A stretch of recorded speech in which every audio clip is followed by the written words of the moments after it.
in doing this ecological transformation, what we've seen it's a desire to bring all of the different ministries together. Before, even during previous administration of Lula and his successor, this agenda was really confined to the Ministry of Environment and other sectoral ministries. And now finally we have a very strong Ministry of Finance pushing this agenda forward. So this is something that was transformational in our case, which I think could serve as an inspiration and lesson for other countries in our region. Um, because with the Ministry of Finance, not only we allow greater coordination, but really what we've been trying to push are innovations to create the fiscal space for those investments. So an increase in green bonds, the strategic use of public procurement in Brazil this year, only in the first 5 months, the government has already invested $70 billion in public procurement. And having clauses there to ensure that part of it's used to promote reindustrialization, technology, etc., is really essential and is something that we're trying to push. Um, and but when we come to regional level, the situation is it's very complex. We've seen in the last decade or so in Latin America, in particular, a weakening of our regional institutions. Right? We had UNASUR, the Union of South American Countries, that is basically paralyzed. Mercosur has a very strong focus on trade, but it's not looking in the small structural issues like reindustrialization, etc. And CELAC, bringing together all the Latin American and Caribbean countries, is too broad. So what we see in the region is that we haven't moved beyond much further than recognizing that we have huge potential to collaborate in terms of building green industry collaboration, etc. We have vast amounts of critical minerals and resources. The recognition is there, but we are missing precisely these implementation frameworks that Martha addressed very well in her speech. So what we're trying to push at CIPO is perhaps not necessarily looking at Latin America as broadly as it is, but see what are the coalition of countries that could potentially bring us together. And for us, the Amazon region is a very strategic region. We have an intergovernmental organization called the Amazon Cooperation Treaty Organization. It's the only international organization headquartered in Brazil. It's in Brasilia. It should be in the Amazon, but it's in Brasilia, now center of our capital. And over the past 2 to 3 years, this cooperation among the 8 Amazon countries has really gained steam. We've seen a very broad agenda that goes from climate and environment to broader social aspects. So they are not calling it just transition, but in practice, that's what the agenda is. So if you look at the Lane Declaration, it's a declaration which was approved by Amazon Head of States a couple of years ago. It has 113 paragraphs. It is basically just transitions. If all of this is implemented, we have a just transition for the region. And that's what we're trying to do in Brazil. First of all, we've been working closely with the Amazon Trade Corporation organization, with Amazon member states, to try to push this regional cooperation agenda, track its progress, see what it's missing. And I think this is a very interesting framework, but again, it suffers from what Martha was describing, which is the bottleneck of international organizations. It's slow, it's bureaucratic, and and is led mainly by ministries of foreign affairs who have very strong positions, and it's difficult to get innovation out of that. So we were thinking whether the experience that we had in the G20 with Task Force Klima that brought together the sugar track and the finance track, so involving ministries of finance, central banks, whether we could bring that innovation to the regional level so our ministers of finance are more involved. And Brazil has a strong case with the ecological transformation plan, the new industry Brazil. We have a pool of public policies that would benefit from coordination among our region. So, and also I'm curious to hear also from our colleagues, because I think Africa has a lot to teach us when it comes. I know it's not always easy, but when it comes to coming together for more strategic purpose in this agenda, critical minerals, etc., I think you are ahead of us. So we'll be interested to hear from the experiences of our colleagues. And I'll stop then. Thank you. Thank you, Mariah. You know, you're right. We usually talk about a whole of economy, whole of society, but we forget to say a whole of government. How important it is to have every single ministry and part of government as part of that. And as you were talking about Latin American, Caribbean cooperation, you know they're our next door neighbors, so maybe we want to say that a little bit louder. They're right next door. Okay, let me go now to Nur. And in trying to broaden kind of the question I made to Mariah is, when looking at the least developed countries, what kind of partnership or capacity building mechanisms do you see are proving the most effective to enable this just and inclusive implementation? Okay, can you hear me? Yeah, Yep. okay. So like my colleagues, I'd like to thank for the transition to the invitation. And it's great to see our all-female panel. I think this should be translated more in the negotiations, so yeah, it's great to see that. So as you mentioned, that my name is Dor and I currently work as a researcher at IIT, where I support the least developed country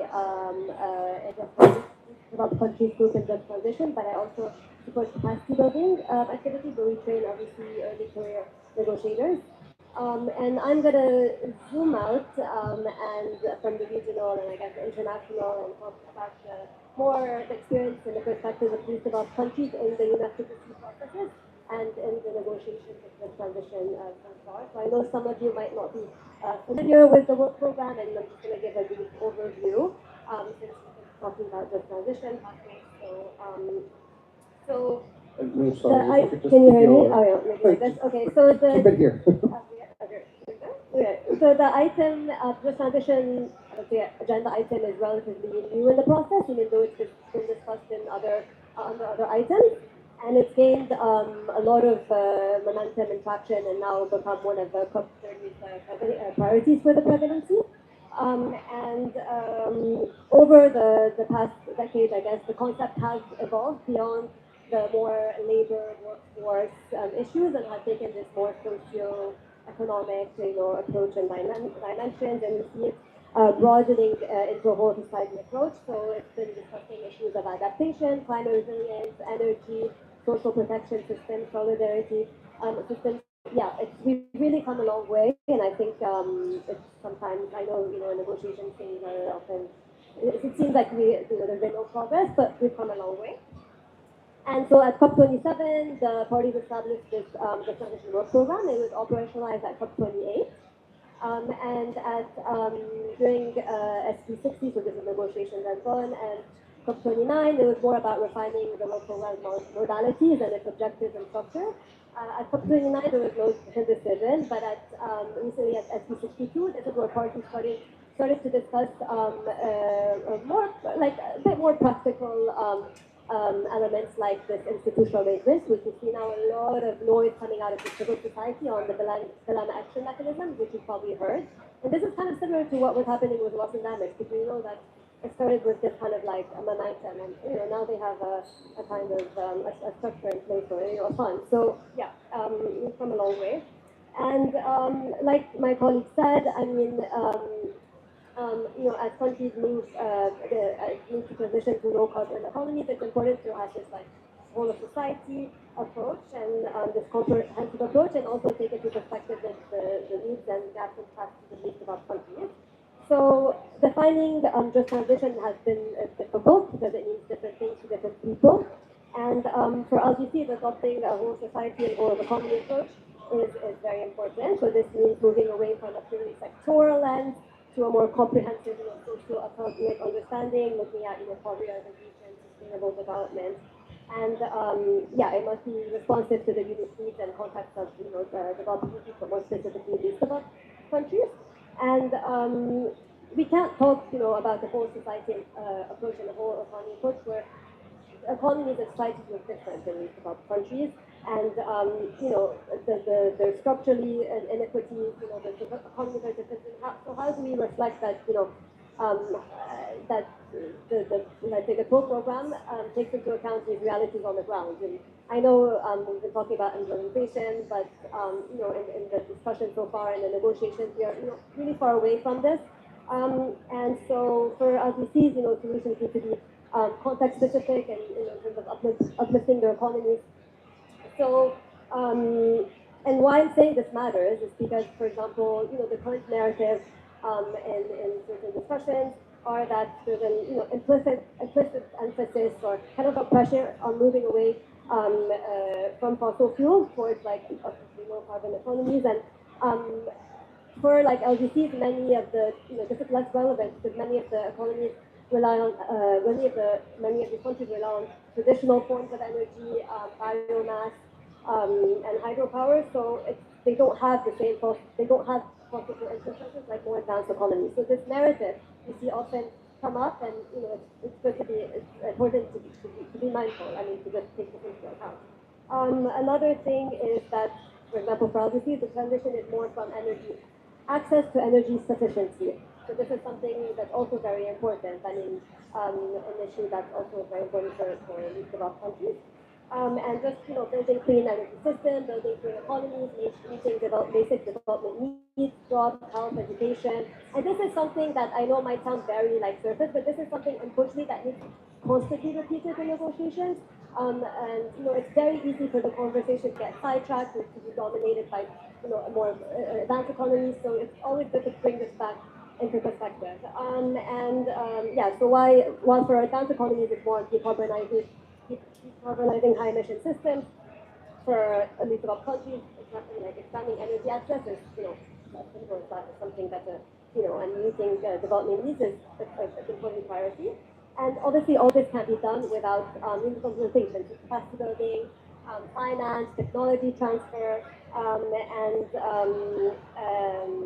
yeah. So also something to keep in mind. I also want to mention that you see a lot of ambition from these developed countries that exists. I mean, in the NDCs, I think there are only like maybe 3 LDCs that mention just transition and NDCs, but you see in a lot of national climate plans, a lot of these developed countries do mention just transition, but without actually mentioning the transition. And this is something that way just understood with talking. And you do see this like these efforts and the emphasis on renewable energy and on solar, wind, hydropower, biofuels. So also something to bear in mind, because you see a lot of you must include just transition in SDGs, but sometimes it's already there. And obviously, again, this is all conditional to finance, because a lot of the NGCs, for example, are conditional, subject to conditional finance, and now they're expected to submit another round. So again, the need of implementation is something very, very important.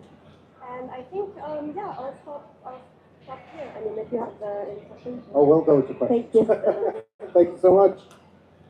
Applause. Yeah, that's a great point. And I think it sounds obvious, but as we're here and in the next couple of days, we should keep saying that, because the narratives keep getting co-opted at co-op, and we need to remind people what is actually happening on the ground and what the reality are. So very, very topical. Thank you. So we're going to open up to questions. Please feel free, raise your hand. I will pass around the mic. And maybe I can kick us off, because I know everyone's shy. And it was a question for Mariah. You mentioned, specifically when talking about Brazil, a lot of the actions you were doing were ecological, but not just transition specific. So I was wondering, I mean, it is, ecology is part of that. So what was missing in those? And kind of like a follow-up question to that, to what New was also saying, is a lot of what's actually being done, for example, in your case of the Amazonian, but isn't being called just transition. And why is that? Do you think that we should be reminding them that this is just transition? Yeah, no, that's precisely what we're trying to do, to bring those pieces together. I think there is a pragmatical aspect of talking about ecological transformation, etc. I think in Brazil, and I'm sure we face similar situations elsewhere, the climate and environmental agenda is confined to niche areas, and we face enormous political difficulty to advance. Our Congress, for instance, we have less than a third of members of parliament who care about the environmental agenda. So what Brazil is trying to do is tackle the issue through an economic lenses. Um, so really thinking what are the fiscal incentives that we need to improve investment, uh, being in the green economy, being in bioeconomy or green industry, but using more the economic lenses rather than the climate and justice angle. Because if you frame anything as climate nowadays, it's not going to land within parliament, for instance. But there is also a huge problem of coordination, and that this is precisely what I'm saying. Like the Belém Declaration, it's all about that. It talks about health, social care, protection for workers. It also talks about how to cooperate to address climate change, environmental crimes in the case of the Amazon region. It talks about green infrastructure, etc., etc., etc. But the word just transition wasn't there. Not in the Belém Declaration, but in the Bogota one, 2 years later, through a lot of, come on, there is still references to just transition. So I think they're starting to realize that this is what we mean by just transition. But there is still a lack of clarity. As we have here in the UNFCCC, we also have domestically what it actually means, and that's what we need to be doing. This is just transition. That's it. Thank you so much.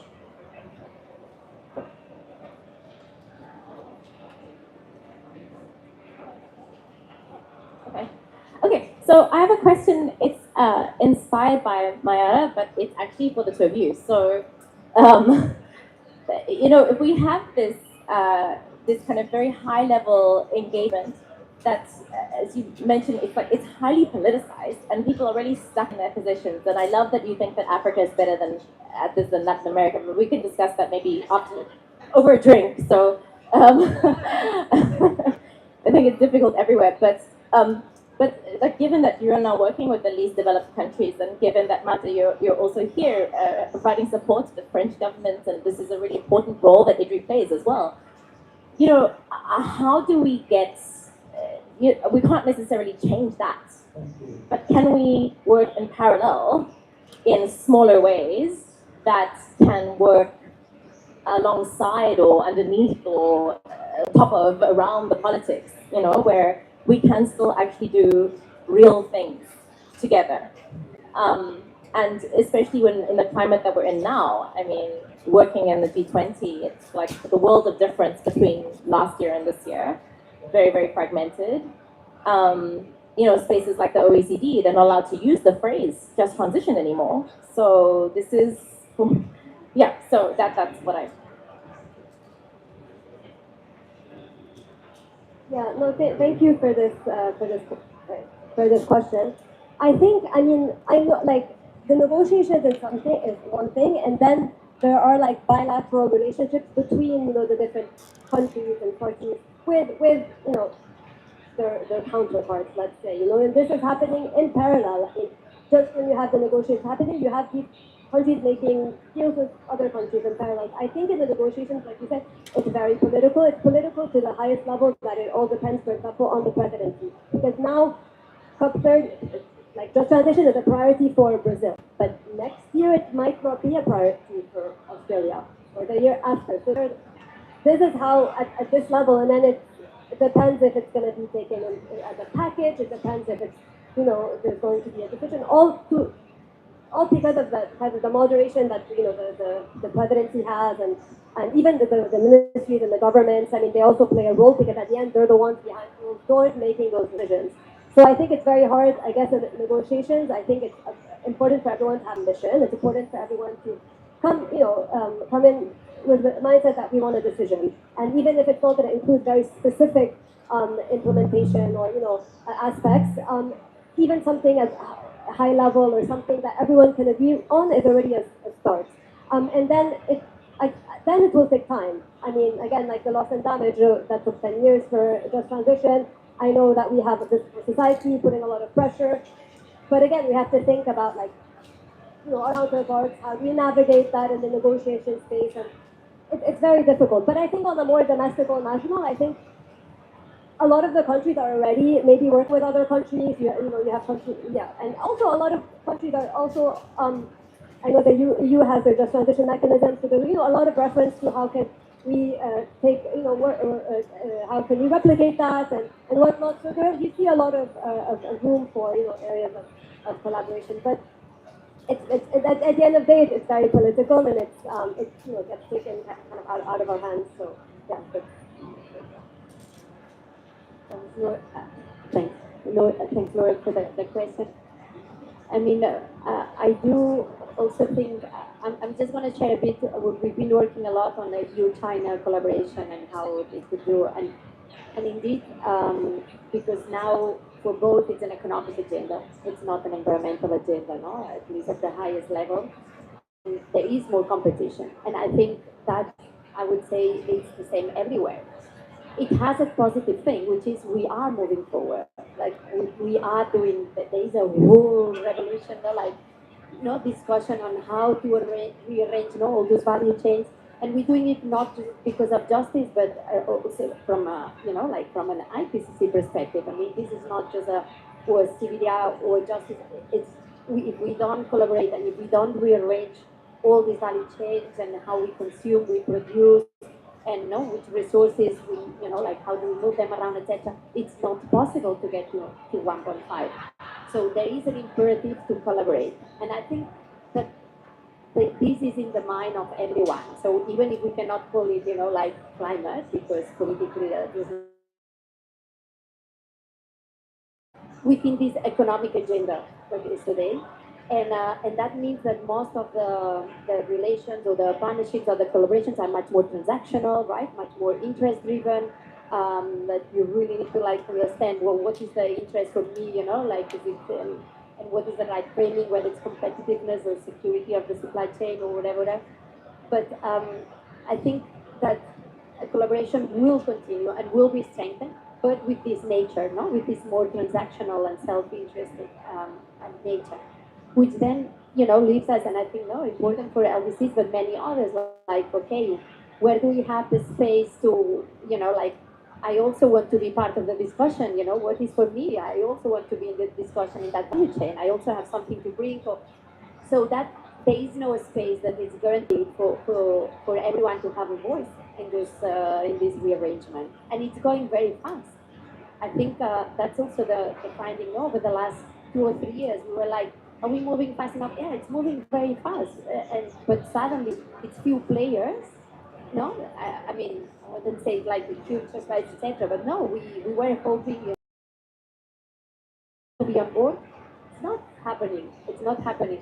So I guess that collaboration will happen. Is what are the mechanisms to ensure that everyone that is either affected, either is willing, either like is key because of a specific circumstance, specific whatever assets, specific things that can be part of that conversation wherever it takes place, because probably it's not going to be here within the UNFCCC, but in whatever form, in whatever platform.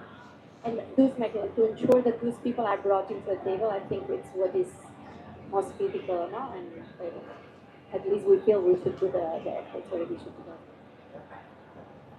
just on that, I know there's been a lot of discussion on like COP reform and the multilateral process and all of that, but I really think, I mean, I see that at COP, this is really one of the only places that you have everyone on the table. You have every subgroup, every country, and this is something you don't see in other, maybe not other process, but it's important to just remember that. So yeah.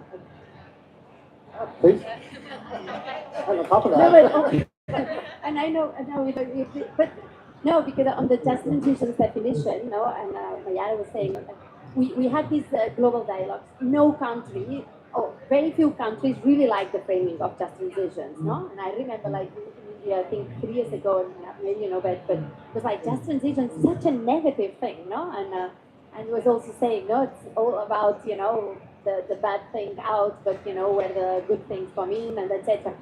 So I think like we all agree that trying to get a definition or etc. that doesn't work. But what is important is to clarify here what we mean, because if for some just transition is in the context of UNFCCC, it's just, CBDR, it's not what we mean here with that implementation focus. It's no, starting European. I mean, we know how important just transition is. Otherwise, we're getting stuck. We're not going any further, and we have our own just transition fund, our own just transition, exchange of experiences.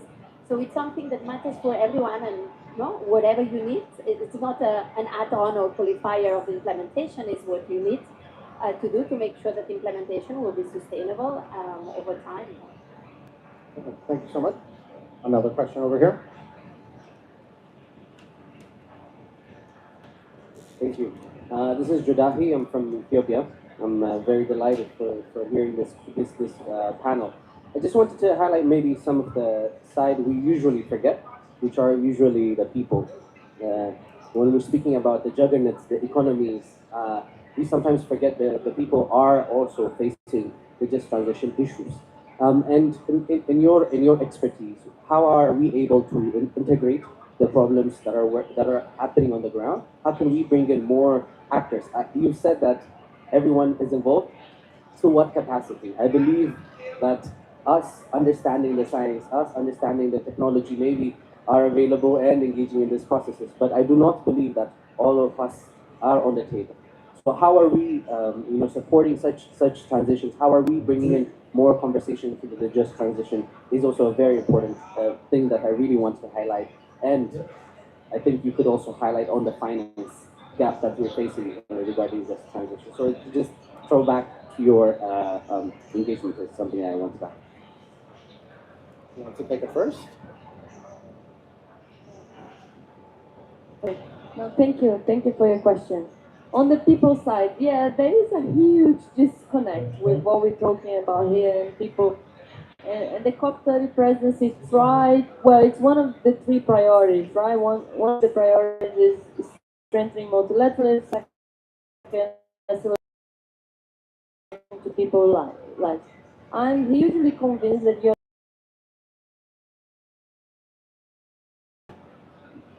attended this year's regional climate weeks, so-called implementation, which were basically panels with 30 people who have joining online. How can that drive implementation connect? I don't think so. So I'm more convinced that we need to work at, of course, try to improve the participation mechanisms that we have within the convention and the UN system more broadly. But really look at the national level and ensure that there is institutional mechanisms to allow a truly participatory governance. What we're seeing today is that the transition, of course, what we're trying to achieve is something that will benefit people, but it does have a lot of negative impact on people as well. Even when we in Brazil here, we see it very clearly. The push for more solar, wind, etc. The social, the health impact, the environmental impact, including in terms of deforestation, is clear. It's happening, and we are failing to bring those voices. So I think we need to think how to ensure that people on the ground are part of this discussion, and it's not always easy. And on the finance, yeah, it's a huge disappointment. We can't have an implementation COP without advancing on the finance. And it's a complete failure. Look at the adaptation gap report. What did we get? 26 billion when we need almost 300 billion. We didn't manage to double. Now we're talking about tripling. It's not coming. The money is not coming, and we need to be creative. And I'm not a big believer that the private sector will solve all our problems at all. But we need to address at least certain issues around cost of capital. How are you going to finance that when you pay 3, 4, 5 times more than you would pay in Europe just because of your geographic location? These sort of things. And then I think there are good things in the Baku to Belém roadmap, but there's also way too many things. So I think for us now is really digesting that. What are the priorities and things that we can drive concrete aspects, because if we don't advance on the finance, we won't have just transition, right? So, effect. No, maybe, but I'm sure you know that I mean, I fully agree with Mayara, and I think it's mostly something to be done at national level and locally. But there is this initiative for the Global Citizens Assembly, so but again, like know that being realistic. Myself, I've been in 3 citizens' assemblies, and I'm from Barcelona, so Barcelona, the subnational Catalonia, and the Spanish one, no? And you're there with citizens. Like I felt that would be a place to really connect. Okay, let's see, like how do we make it? Like let's bring those voices. What do people want to see? How would they frame it? And every time, when it ends, is like, yes, but this was like these 3 people or these 4, and of course they are diverse, etc. But there's always that feeling of um, we would need so many of those really to mobilize to make sure that. So for me, is those mechanisms, but without hanging in one specific or believing that no, I've done a citizens assembly, that's it. No, no. So what are, and it turns very much into what are the mechanisms that democracies have, right, to integrate people, feedback loops, and it goes much beyond climate policy in a way. But having said that, acknowledging that there's a complete disconnect now, and so there's a much to improve, but also showing the skepticism about